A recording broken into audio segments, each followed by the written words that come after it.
1947 সাল 15ই আগস্ট সকালবেলা উঠল একটা পতাকা, ভারতের জাতীয় পতাকা। মানে এতদিনের ব্রিটিশ যে শাসন ছিল সেখান থেকে ভারতীয়রা মুক্তি হলো অবশেষে। কিন্তু তাতেই কি সব সমস্যার সমাধান হয়ে গেল? মোটেই না, উল্টে সমস্যা বেড়ে দাঁড়ালো অনেক। এবং সেইগুলোকে সমাধান করার জন্য এগিয়ে এলেন সর্দার বল্লভভাই প্যাটেল, যাকে আমরা ভারতের লৌহ মানব হিসাবেও কিন্তু জানি। কিন্তু এখন প্রশ্ন হচ্ছে যে এমন তিনি কি কাজ করলেন যে যাতে তাকে ভারতের লৌহ মানব বলে আখ্যা দেওয়া হলো। আর এই ইন্টারেস্টিং বিষয়টাই আজকে আমরা জানতে চলেছি। হ্যালো, আমার নাম শিপ্রা। মিনস একাডেমিতে তোমাদের সকলকেই স্বাগত জানাই। এবং এখানে তোমরা 2D অ্যানিমেশন এবং 3D অ্যানিমেশন, হাই কোয়ালিটির ভিডিও ইমেজেস এর সাথে অনেক কিছু শিখতে আর জানতে পারবে। সো চল শুরু করা যাক। লর্ড মাউন্টব্যাটেন ক্ষমতা হস্তান্তরের মাধ্যমে ধীরে ধীরে ভারতকে মুক্ত করে দিলেন এবং ভারত থেকে সরিয়ে নিলেন তাদের যত আধিপত্য ছিল। এবং এই সময় বলে রাখি যে কিছু এমন দেশ ছিল, মানে দেশের মধ্যে কিছু এমন রাজ্য ছিল বলতে পারি সেই সময়, যারা কিন্তু যেখানে কিন্তু তখনও রাজা ছিল, যদিও সেক্ষেত্রে তারা ব্রিটিশদের কথা মতোই চলতো, তবুও কিন্তু ছিল। যখন ব্রিটিশরা আমাদের দেশ ছেড়ে চলে যাচ্ছে তখন কিন্তু তারা অপশন রাখলো সেই দেশীয় রাজ্যগুলোর কাছে। তারা অপশনে এরকম খানিকটা বললো যে তোমরা যদি চাও তাহলে ভারতের সাথেও যুক্ত হতে পারো, যদি চাও তাহলে পাকিস্তানের সাথেও যুক্ত হতে পারো, আর যদি চাও তাহলে কিন্তু তোমরা নিজেদের মতো আরো একটা দেশও গড়ে তুলতে পারো। ভাবো, আমাদের দেশ ভারতবর্ষ, আমাদের ভারতবর্ষের মধ্যিখানে মাঝখানে কোনো একটা জায়গায় আর একটা নতুন দেশ, ভারী অদ্ভুত না? আর এই সমস্যাটাই হতো যদি সেই সময় সর্দার বল্লভভাই প্যাটেল আসলে না থাকতেন। এবং তারা চলে যাওয়ার পরে সেই দায়িত্ব দেওয়া হলো কিন্তু সর্দার বল্লভভাই প্যাটেলকে। বলা হলো আপনার কাজ হচ্ছে যে যত তাড়াতাড়ি সম্ভব এই যে দেশীয় রাজ্য, যারা হয়তো নিজেরা ভাবছে নিজেদের দেশ বানাবে আমাদেরই ভারতের মধ্যে, তাদেরকে আপনি আটকান এবং তাদেরকে ভারতের মধ্যে কিছুভাবে হোক যোগদান করান। এবং সেক্ষেত্রে দেখা গেল সেখানে কিন্তু তিনি তার অসম্ভব একটা বুদ্ধিমত্তার পরিচয় দিলেন। তিনি এবং তার সাথে কিন্তু আরো অসংখ্য মানুষজনও ছিলেন, কিছু বিচক্ষণ মানুষজন, যারা কিন্তু তাকে এই ব্যাপারে সাহায্য করেছিলেন বলা চলে। যেখানে হায়দ্রাবাদ কিন্তু সব থেকে বেশি ঢ্যাটামো করেছিল, সোজা কথায়, যে আমরা ভাই আলাদা দেশ চাই। কেন করেছিল সেটাও আমি বলছি তোমাদেরকে। তো তিনি এখানে কিন্তু নিজের বিচক্ষণতার পরিচয় দিয়েছিলেন, যেটা আমি বলেছি। সেখানে কিছু দেশীয় রাজ্য ছিল যারা নিজেদের ইচ্ছাতেই, মানে স্বইচ্ছাতেই ভারতে যোগদান করেছিল। কিন্তু কিছু দেশ, ওই যে টেটিয়া কিছু কয়েকটা জায়গা বললাম, যে তারা কিন্তু যোগদান করতে কিছুতেই চাইছিল না। শুরু করছি কাশ্মীর থেকে, কারণ আমরা সবাই জানি যে কাশ্মীর কার, পাকিস্তানের নাকি ভারতের, সেই সমস্যার সমাধান কিন্তু এখনো হয়নি। সেই নিয়ে তো আকচার দাঙ্গা হাঙ্গামা আমরা এখনো পর্যন্ত প্রেজেন্ট টাইম, মডার্ন টাইমে এসেও কিন্তু দেখতে পাচ্ছি। তো কাশ্মীর সমস্যা নিয়েই আগে একটু কথা বলা যাক।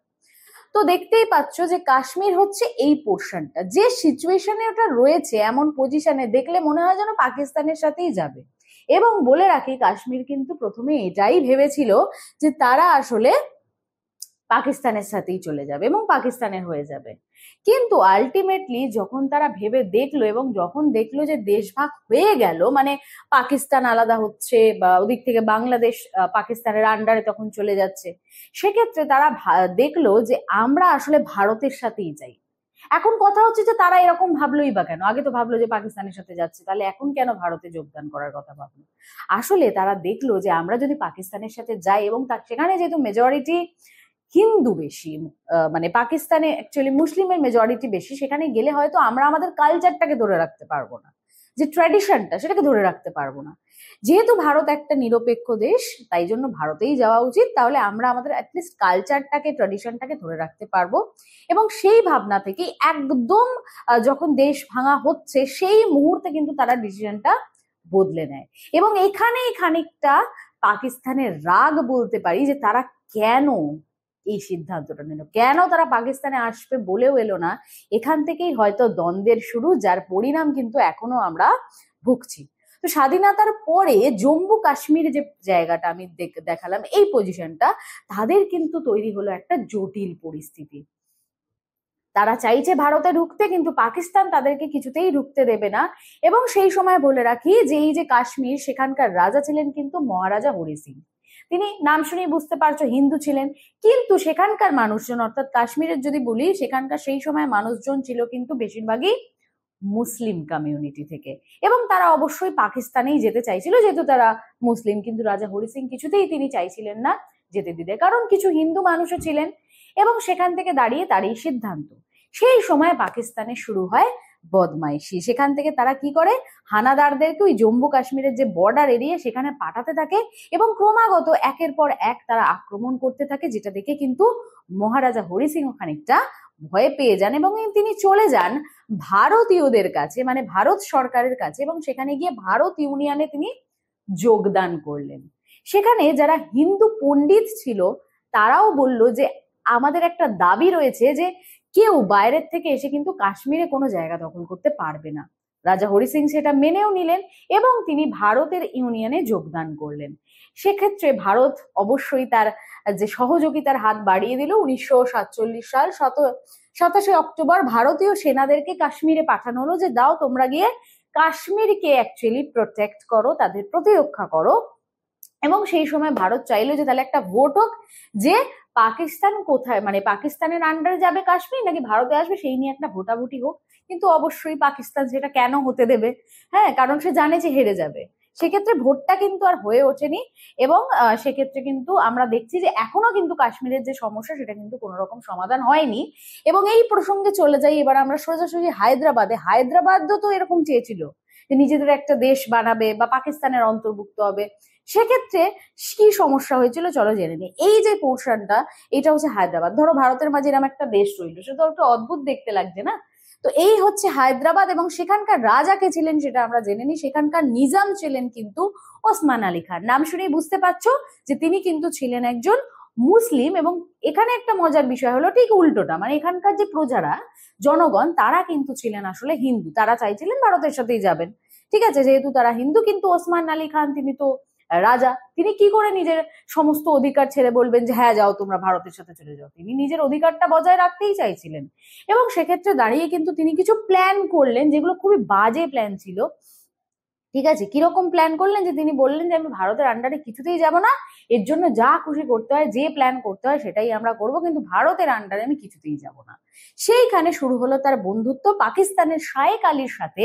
তার একটা সম্পর্ক তৈরি হয়, তারা ভেতরে ভেতরে একটা চক্রান্ত শুরু করে, এবং তারা ঠিক করে যে তারা ভারতকে শেষ করে দেবে বা সামথিং, তারা নিজেদের একটা দেশ বানাবে, হায়দ্রাবাদকে কখনোই ভারতে ঢুকতে দেবে না। সেই জন্য শায়েক আলীকে তিনি বানালেন তার সঙ্গী, যিনি কিনা পাকিস্তানের। এবং বলা হয় যে সেই সময় তারা বিদেশ থেকে, মানে বেসিক্যালি পাকিস্তান থেকেই নৌকা পথে বিদেশ থেকে তারা সামগ্রী আনতো যাতে তারা যুদ্ধ করতে পারে, কারণ যুদ্ধের জন্য আমরা জানি একটা প্রস্তুতির প্রয়োজন রয়েছে।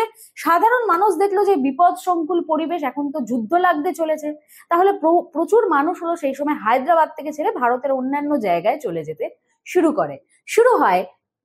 যেটা তারা ভাবছিল যে ভারত এবং হায়দ্রাবাদের একটা যুদ্ধ কিন্তু শুরু হয়। শেষ পর্যন্ত হায়দ্রাবাদের যিনি সেনাপতি ছিলেন তিনি বললেন যে না, হার স্বীকার করলেন। তিনি কার কাছে? না, ভারতের যে সেনাপতি মেজর জেনারেল JN চৌধুরীর কাছে হার স্বীকার করলেন, আত্মসমর্পণ করলেন। এখন সেনাপতি যখন হার মেনে নিয়েছে, রাজাকে তো হার মানতে বাধ্য।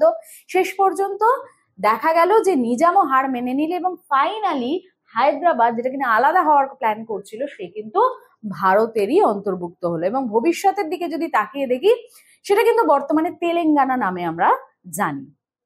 দেখলে কত সহজ ভাবে একটা কঠিন বিষয়কে আমি বোঝানোর চেষ্টা করলাম। আশা করি তোমাদের মাথায় পুরো ব্যাপারটা ঢুকে গেছে যে আমি কি বলতে চেয়েছি। সো এখানে আমরা শুধু পড়াশোনা করি না, এখানে আমরা অনেক কিছু শিখি। যদি ভিডিওটা ভালো লেগে থাকে তাহলে অবশ্যই লাইক করে দিও।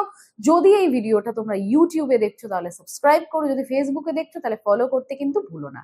দেখা হচ্ছে অন্য আর একটা ইন্টারেস্টিং টপিক নিয়ে।